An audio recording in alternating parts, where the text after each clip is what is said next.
Welcome to my channel School Mathematics. In this video, I will discuss upstream and downstream problems. This topic is very important for examination point of view. Plus, it is asked in various government exams. So, if you are preparing for government exams or board exams, this video is for you. तो ये topic downstream और upstream problems वाला जो topic है ये बहुत important topic है आपके लिए। बोर्ड एग्जामिनेशंस में भी काफी अच्छे नंबर्स में पूछा जाता है और गवर्नमेंट एग्जाम्स के लिए भी अगर आप आगे चलकर 12th के बाद प्रिपेयर करोगे या फिर ग्रेजुएशन के बाद तो उनमें भी ये टॉपिक पूछा जाता है और इसमें ही बच्चों को सबसे ज्यादा कंफ्यूजन होती है। तो आज हम इस टॉपिक को करेंगे, तो ये वीडियो आपके लिए है। Before doing downstream and upstream problems, let's discuss about the basics.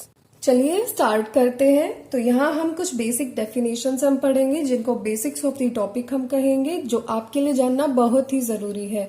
अगर आपको ये क्लियर हो गया तो आपको क्वेश्चन सॉल्व करने में कोई प्रॉब्लम नहीं होगी, कंफ्यूजन कहीं नहीं होगी कि हमें क्या क्या करना है, क्या हमको अज्यूम करना है, राइट। तो सबसे पहले डेफिनेशन आती है स्ट्रीम की। The moving water in a river is called stream, यानी जो पानी बह रहा है नदी में उसको हम क्या कहते हैं, स्ट्रीम कहते हैं, राइट। जो धारा एक बोलते हैं ना, हिंदी में शब्द होता है धारा, नदी की धारा, तो वो जो धारा है वो उसको हम स्ट्रीम कहते हैं। उसके बाद सेकेंड डेफिनेशन आती है down stream. So down stream क्या होता है, in water the direction along the stream is called down stream. तो यानी अगर हम पानी जिस दिशा में बह रहा है उसी दिशा में जाएंगे, आगे बढ़ेंगे, तैरेंगे या बोट लेकर जाएंगे, तो उस केस को क्या कहेंगे, डाउन स्ट्रीम कहेंगे। उस डायरेक्शन को हम डाउन स्ट्रीम कहेंगे। उसके बाद डेफिनेशन आती है अपस्ट्रीम की। In water the direction against the stream is called upstream. Against यानी उसके उलट, उसके अपोजिट। सो पानी में पानी की डायरेक्शन से, तो इसका मतलब क्या है, पानी की डायरेक्शन के अपोजिट अगर हम जाएंगे, यानी स्ट्रीम की जो डायरेक्शन है, पानी का जो बहाव है, उसके अपोजिट अगर हम बढ़ेंगे तो उसको हम क्या कहते हैं, अप स्ट्रीम। अब आती है definition fourth, still water. Speed of flow of water is zero, for example lakes, ponds etcetera. तो यहाँ क्या होता है, स्टिल वाटर कौन सा पानी होता है, जहां पानी की स्पीड जो है, उसके फ्लो करने की स्पीड जो है वो जीरो होती है, यानी पानी रुका हुआ है, ठहरा हुआ पानी। जैसे लेक्स और पॉन्ड्स वगैरह में होता है, पानी कहीं बह नहीं रहा होता ना, वहीं का वहीं खड़ा होता है वो पानी, तो इसीलिए उसको हम स्टिल वाटर कह सकते हैं, राइट। अब इन सभी को हम देख लेते हैं एक डायग्राम की हेल्प से। सो ये हमारी रिवर है और इसका फ्लो किस तरफ है, रिवर का फ्लो इस तरफ है। तो मान लो ये हमारा हिमालय है और ये हमारा प्लेन रीजन है। तो माउंटेन से बहती हुई नदी कहाँ जा रही है, प्लेन रीजन में जा रही है। उसकी डायरेक्शन क्या है, ये डायरेक्शन है, राइट। अब पहला केस कंसिडर करो, ये हम क्या कर रहे हैं, बोट में बैठ के इसी साइड जा रहे हैं, इसी साइड जा रहे हैं, यानी जिस तरफ रिवर का फ्लो है उसी तरफ हम आगे बढ़ रहे हैं। तो बोट का फ्लो भी किस तरफ है, बोट का फ्लो भी इस तरफ है, स्ट्रीम की डायरेक्शन में।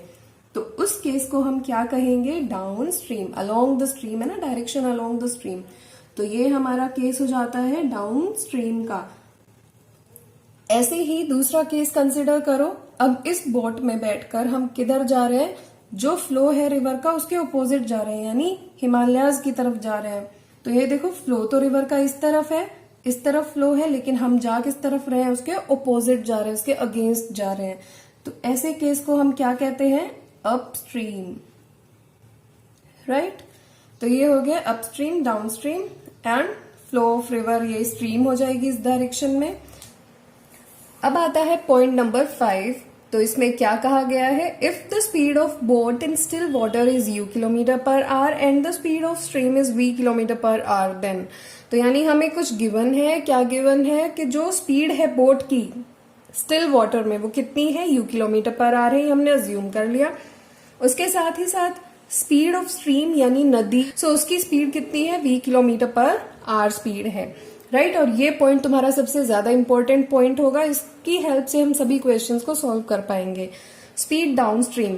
अब डाउनस्ट्रीम कौन सा होता था, जिस तरफ हमारी स्ट्रीम की बढ़ने की डायरेक्शन होती थी, सो डायरेक्शन ऑफ स्ट्रीम। तो उसके अलोंग अगर मैं बोट लेकर आऊंगी तो वो क्या होगा, u प्लस वी किलोमीटर पर आर। तो देखो तुम खुद ऑब्जर्व करना, पानी ऐसे बह रहा है, मान लो ये रिवर है और ये पानी बह रहा है, तो इधर कोई भी अगर मैं बोट को इस डायरेक्शन में ही आगे बढ़ाऊंगी तो यहाँ कोई भी फोर्स ओपोज करने के लिए नहीं है ना बोट को। तो यानी बोट की एक तो खुद बोट की स्पीड होगी और एक स्ट्रीम की स्पीड होगी, वो दोनों मिलाकर हमारी टोटल स्पीड बनाएगा, राइट। ऐसे ही स्पीड अपस्ट्रीम, यानी अब स्ट्रीम के ऑपोजिट में बोट जा रही है, तो यानी स्ट्रीम की जो स्पीड है वो बोट की स्पीड को अपोज करेगी, राइट। जो फोर्स लगेगा वो बोट पे, सो नेगेटिव होगा कुछ, यानी माइनस होगा। सो बोट की स्पीड में से हमने स्ट्रीम की स्पीड को माइनस कर दिया। तो इसमें ये हमारा कंसेप्ट है कि कैसे हम इसको प्लस और माइनस करते हैं, राइट। अब इस पर बेस्ड हम कुछ क्वेश्चंस करेंगे।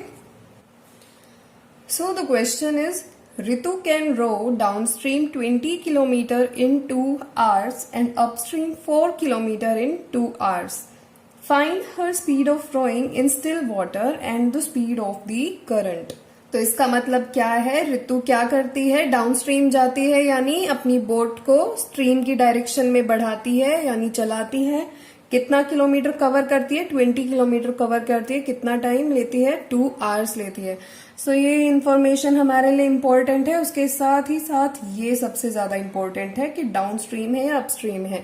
सो डाउनस्ट्रीम वो जाती है 20 kilometre in 2 hours and upstream यानी स्ट्रीम की डायरेक्शन के अपोजिट, जहां स्पीड ऑफ स्ट्रीम उसको अपोज कर रही है, फोर्स लग रहा है उस पर, एक अपोजिट फोर्स लग रहा है स्ट्रीम का।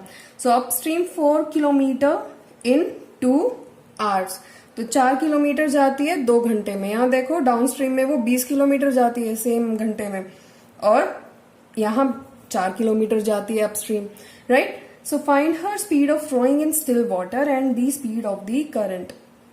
तो उसकी स्पीड हमको देखनी है स्टिल वाटर में, यानी उसकी बोट को चलाने की जो स्पीड है खड़े हुए पानी में यानी स्टिल वाटर में, वो कितनी है, और स्पीड ऑफ द करंट यानी स्ट्रीम की जो स्पीड है वो कितनी है, यानी जो नदी का बहाव है वो किस स्पीड पर बह रहा है, राइट। तो बहुत सारे बच्चों को ये कंफ्यूजन होती है कि हम एक्स और वाई वेरिएबल्स किसे लें। तो यहाँ देखो हमसे पूछा क्या गया है, ये पूछा गया है ना स्पीड इन स्टिल वाटर, और दूसरा क्या पूछा गया, स्पीड ऑफ द करंट। तो दो चीज हमें पूछी गई है, दो वेरिएबल्स हम ले लेते हैं। सो इसका सॉल्यूशन शुरू करेंगे। सॉल्यूशन कैसे करेंगे, लेट द स्पीड, जो हमसे पूछा गया उसी को हम लेट कर लेते हैं। Let the speed of boat, boat ही चला रही है ना वो, बी एक्स। अब देखो उसकी यूनिट क्या होगी, यहां सब कुछ किलोमीटर और आर में दिया हुआ है। स्पीड क्या होती है, distance upon time taken. So distance हमारा किलोमीटर है और टाइम क्या है, आर। सो किलोमीटर पर आर आ गया स्पीड का unit. Now let the speed of stream या करंट, तुम्हारी मर्जी है जो भी लिखना हो, स्पीड और करंट, बी वाई किलोमीटर पर आर। तो हमने उसको भी इसी में ले लिया है। नाउ स्पीड क्या होती है, equals to distance upon time taken. देखो हमने स्पीड का भी पता लगा लिया कि स्पीड क्या होती है, डिस्टेंस अपॉन टाइम टेकन। हमें डिस्टेंस दिया हुआ है, टाइम टेकन दिया हुआ है, लेकिन यहाँ क्या है, डाउन स्ट्रीम है। तो वो डाउन स्ट्रीम हम कैसे लिखते हैं वो देखो। स्पीड डाउन स्ट्रीम क्या होता है, u प्लस वी, यानी स्टिल वाटर और स्ट्रीम की स्पीड का सम। तो यहाँ स्टिल वाटर और स्ट्रीम की स्पीड का क्या हो जाएगा, सो बोट स्टिल वाटर में x है और यहाँ स्ट्रीम में y है, तो यहाँ क्या आ जाएगा, speed of boat in downstream. So downstream में कितना हो जाएगा, equals to x plus y, right. और x प्लस वाई किसके इक्वल होगा, distance upon time taken. So distance upon time taken, right. And this implies that x plus y equals to distance हमारा है 20 kilometre और time taken क्या है, 2 है। ठीक है, इसको हम और सिंप्लीफाई करके लिख लेते हैं, x plus y equals to 10। इसको हम नाम दे देते हैं equation number 1। Now speed of boat in upstream, यानी स्ट्रीम की डायरेक्शन के अपोजिट जब जाती है बोट तब कितनी होती है, x minus y, still water minus speed of stream. ठीक है, और उसके बाद अगर जब मेरी स्पीड x वाई हो गई तो डिस्टेंस अपॉन में d1 अपॉन में t1 हम उसका टाइम डिस्टेंस ले लेते हैं। सो डिस्टेंस कितना था, 4 किलोमीटर, और टाइम टेकन क्या था, 2। So this is equals to 2। यहां तुम लिख भी सकते हो d1 and t1 are distance and time taken to row upstream. So it's your choice. Now focus on this. So x minus y equals to 2.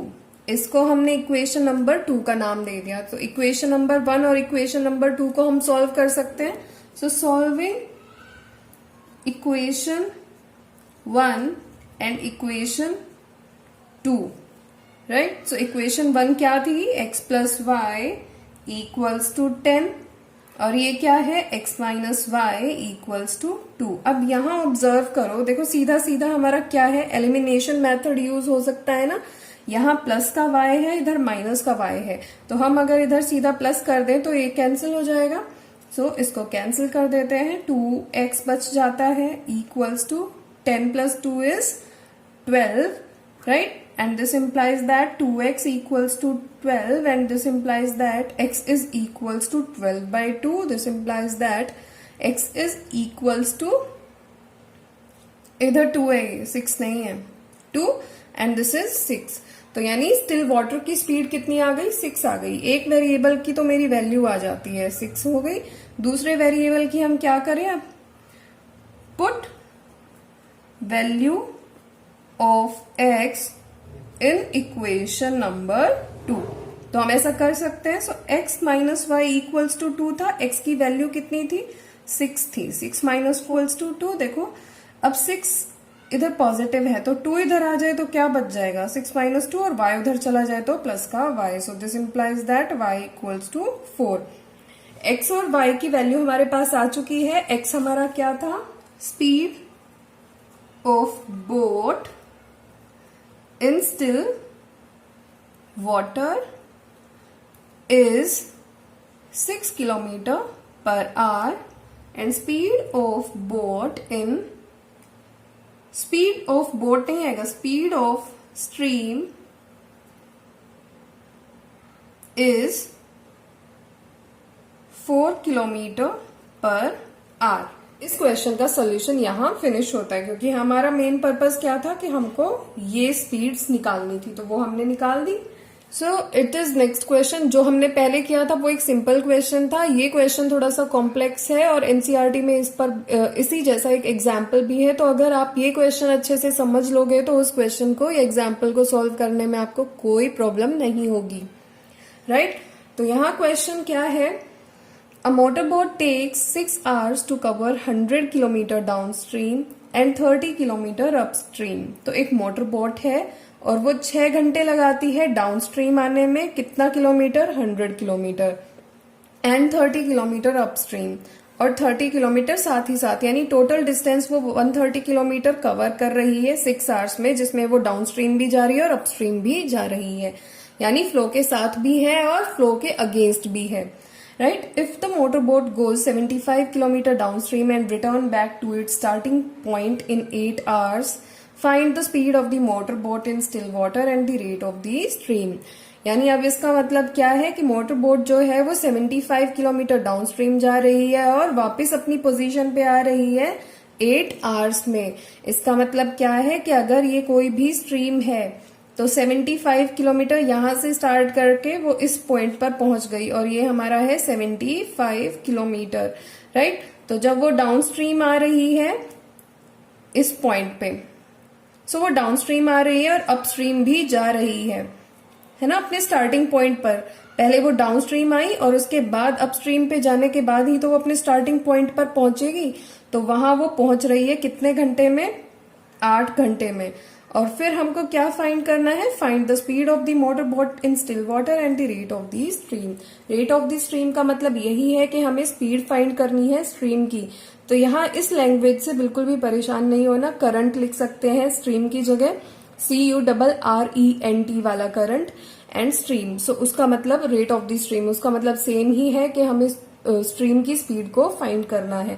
तो जल्दी से इस क्वेश्चन को देख लेते हैं, साथ साथ हम डायग्राम की हेल्प से भी इसको सीधा सीधा देखेंगे कि कैसे होगा। राइट, तो इसका सॉल्यूशन सबसे पहले देखो, जैसा कि मैंने पिछले क्वेश्चन में भी आपको बताया था, इसमें सॉल्यूशन में क्या होता है, हमको एक्स और वाई वेरिएबल्स कौन से लेने होते हैं जो हमसे पूछा गया है। Find the speed of the motor boat in still water. तो पहला वेरिएबल हम इसी से रिलेटेड ले लेंगे, let the speed of motor boat in still water. तो स्टिल वाटर में उसकी स्पीड हम मान लेते हैं be x kilometre per hour. तो यहाँ देखो ये जो यूनिट है ये इसी पे डिपेंड करती है कि हमें यहाँ यूनिट्स किस में दे रखी है, किलोमीटर और आवर में दी है, तो इसीलिए। Now let the speed of stream या रेट ऑफ स्ट्रीम कुछ भी लिख सकते हो, be y kilometre per hour. तो हमने ये ले लिया, बेसिक हमने ले लिया। Now the speed of boat downstream. तो डाउनस्ट्रीम का आपको पता है ना क्या होता है, बोट की स्पीड और स्ट्रीम की स्पीड ऐड हो जाती है, so x plus y kilometre per hour. The speed of boat upstream. Upstream में क्या होता है, दोनों ऑपोजिट होते हैं। ऑपोजिट इन द सेंस कि हमारी स्ट्रीम इस तरफ अगर बह रही है तो बोट हमारी इस डायरेक्शन में हो जाएगी, यानी ऑपोजिट डायरेक्शन में। सो उसमें क्या होगा, बोट की स्पीड में से स्ट्रीम की स्पीड को हमें माइनस करना पड़ेगा and that is kilometre per hour, x minus y kilometre per hour. तो ये हमने बिल्कुल ऐसे बेसिक्स अपनी जानकारी के लिए लिख लिए हैं। उसके बाद देखते हैं हमें क्या करना है। यहाँ देखो पिछले क्वेश्चन में हमको सिर्फ एक बार ही बताया गया था कि एक बार जब वो जा रही है तो वो सिर्फ डाउनस्ट्रीम ही जा रही है, दूसरी बार जब वो जा रही है तो वो अपस्ट्रीम ही जा रही है। लेकिन यहाँ हमें इंफॉर्मेशन मिक्स करके दी है कि वो 6 घंटे में डाउनस्ट्रीम भी जा रही है और अपस्ट्रीम भी जा रही है। तो उस क्वेश्चन को देखते हैं कैसे सॉल्व करें।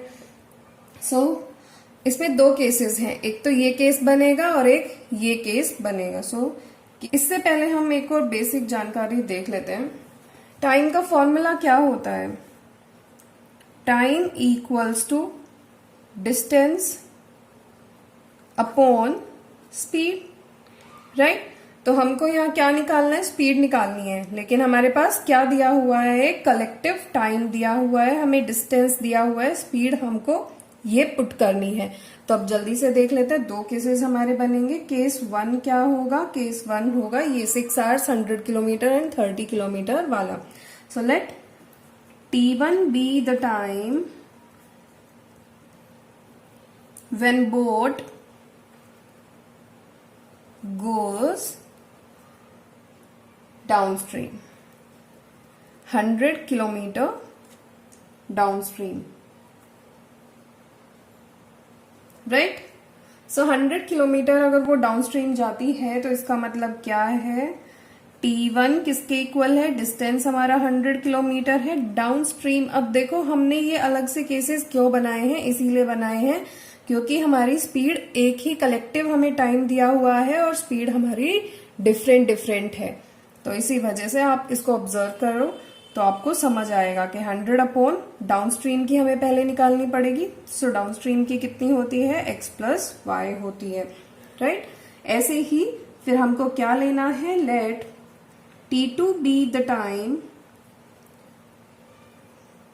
when boat goes 30 kilometre upstream. अब जब बोट 30 किलोमीटर अपस्ट्रीम जाएगी तो वो टाइम 2 कुछ लगा होगा, 6 में से कुछ घंटे अलग से 6 में कुछ घंटे लगे होंगे, उसको हमने T2 मान लिया है। 30 अपॉन x माइनस वाई। तो अब देखो टाइम T1 टाइम T2 मिलाकर हमारा कितना है, 6 आवर्स है। तो हम इन दोनों इक्वेशंस को ऐड कर देंगे, इसको हम नाम देते हैं इक्वेशन 1 और इसको हम नाम देते हैं equation number 2। Total time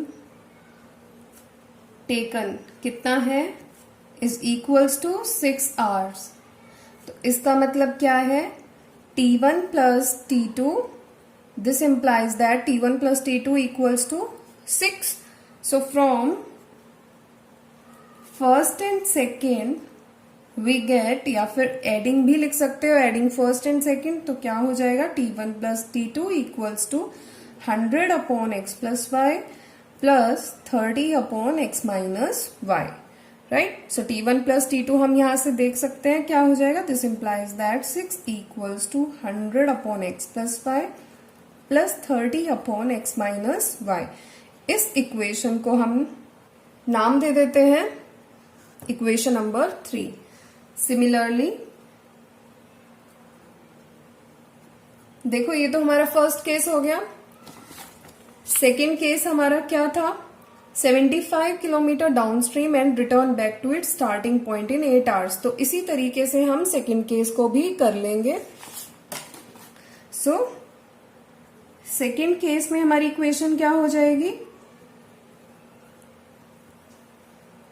in second case time हमारा 8 था, डिस्टेंस यहां देखो टाइम हमारा 8 है, डिस्टेंस डाउनस्ट्रीम का है 75 और डाउनस्ट्रीम की हमारी स्पीड क्या होती है x plus y. Again upstream में भी सेम डिस्टेंस हमने कवर किया है, सो 75 अपॉन अपस्ट्रीम का स्पीड। इसको हम नाम देते हैं इक्वेशन नंबर 4।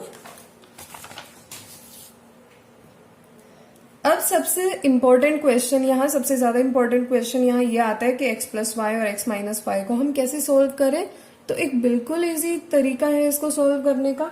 कैसे आप इसे सोल्व कर सकते हो वो देखो। Let 1 upon x plus y equals to u, यानी मैंने इसे एक और वेरिएबल मान लिया। 1 अपॉन एक्स वाई को मैंने एक वेरिएबल मान लिया जो है u, and 1 upon x minus y equals to v। तो हमने ये मान लिया।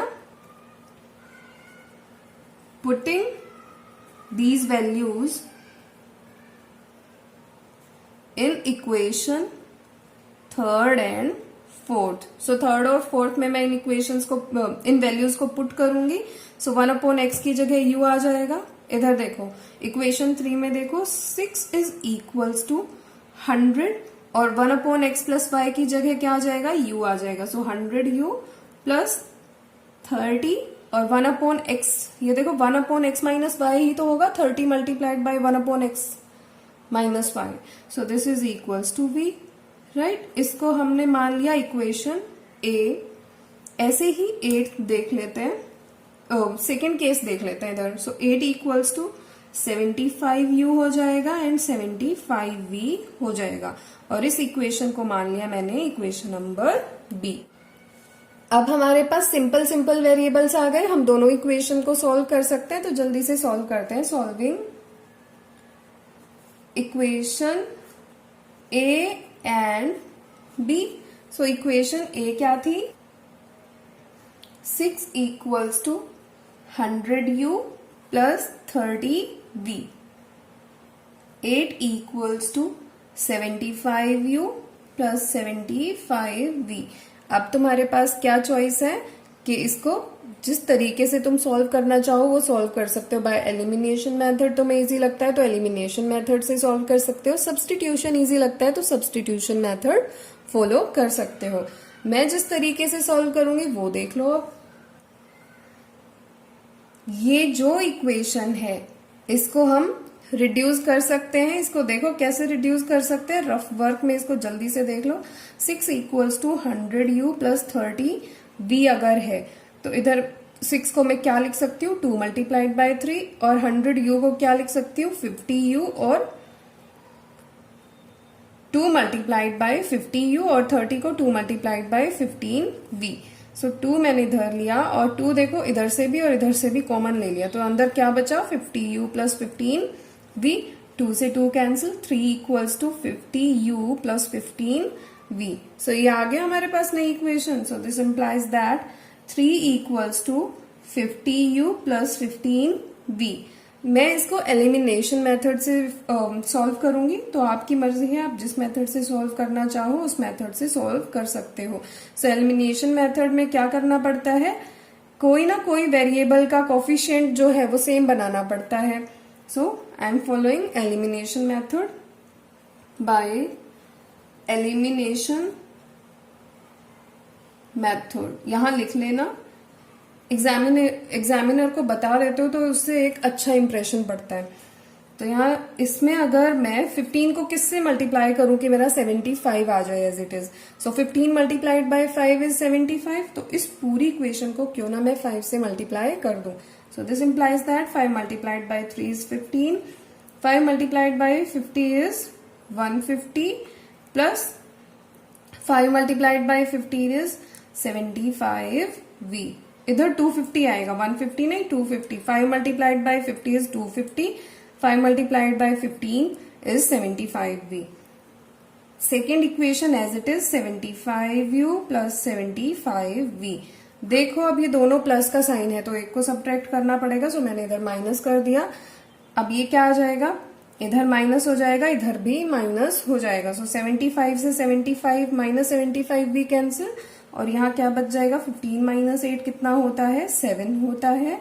एंड 250 माइनस 75 कितना होता है, 175u। So 250 minus 75 is 175u। This implies that, अब देखो 7 डिवाइडेड बाय 175u। अब हमने क्या किया, दिस इज इक्वल्स टू, जो यहाँ मल्टीप्लाई हो रहा है उधर जाके क्या हो गया, डिवाइड हो गया। So 7 multiplied by 2 is 14 and यहाँ 35 बच जाएगा और ये 25। So this implies that u equals to 1/25। तो u की वैल्यू आ गई। अब हमें किसकी वैल्यू चाहिए, v की वैल्यू भी चाहिए। तो हम क्या करेंगे, putting value of u in equation a। So equation a में इसकी वैल्यू पुट करेंगे। इक्वेशन a क्या थी, 6 इक्वल्स टू 100, u था इधर और प्लस 30v। सो u की वैल्यू 1/25 पुट कर दे इधर, 100/25 प्लस 30v। सो ये 4 से कैंसिल हो जाएगा। 6 माइनस 4 इक्वल्स टू 30v आ गया, 2 आ गया और यहाँ 30v आ जाता है। अब ये यहाँ मल्टीप्लाई हो रहा है, इधर जाके क्या हो जाएगा, डिवाइड हो जाएगा and this is v। So this implies that v equals to 1/15, right. So v की वैल्यू हमारी आ गई 1/15, u की वैल्यू हमारी आ गई 1/25। अब देखो हमने u क्या लिया था, 1/x plus y is equals to u। हमने u लिया था ना उसे, और 1/x minus y equals to v लिया था, राइट। सो इससे क्या इंप्लाई करता है, 1/x plus y equals to u की वैल्यू क्या है, इधर देखो 1/25 and 1/x minus y equals to v था, सो 1/15। इसको हम सॉल्व कर लेते हैं cross multiplication. So 25 equals to x plus y, इधर भी 15 equals to x minus y. तो अब इसको नाम दे दो इक्वेशन सी, इसको नाम दे दो इक्वेशन डी। अब हम इन दोनों इक्वेशंस को सॉल्व करेंगे। x plus y equals to 25, x minus y equals to 15।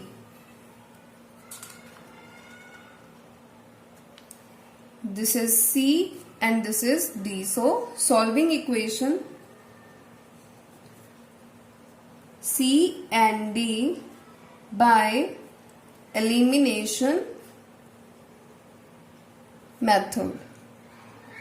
So यहाँ देखो x plus y equals to 25, x minus y equals to 15.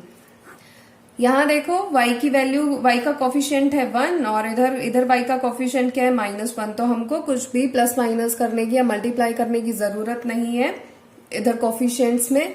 तो क्या हो जाएगा, सीधा हम इस इक्वेशन को, दोनों इक्वेशंस को ऐड कर देंगे, क्योंकि यहाँ एक साइन प्लस का है एक माइनस का है, तो y से y कैंसिल हो जाएगा। x प्लस x क्या हो गया, 2x हो गया, और 25 प्लस 15 कितना हो गया, 40 हो जाता है।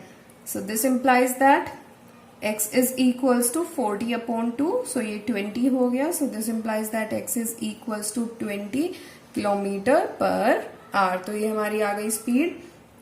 Now putting value of x in equation C या D किसी में भी पुट कर लो, तो मैं इक्वेशन C में पुट कर रही हूं. सो क्या हो जाएगा, x plus y equals to 25. So x इधर हमारा है 20 plus 5 equals to 25 and this implies that y equals to 25 minus 20 and this implies that y equals to 5 kilometer per hour. So therefore speed of boat, motor boat थी ना, motor boat in still water equals to 20 kilometer per hour. Speed of stream is equals to 5 kilometer per hour. और यहाँ ये question and होता है. इसी के साथ साथ हमारी ये वीडियो भी एंड होती है. Thanks for watching. Please like, share and subscribe my channel. Plus आपको कोई भी डाउट हो तो आप कमेंट सेक्शन में पूछ सकते हैं, और कोई टॉपिक आपको करना हो तो उसके लिए भी आप रिक्वेस्ट कर सकते हैं.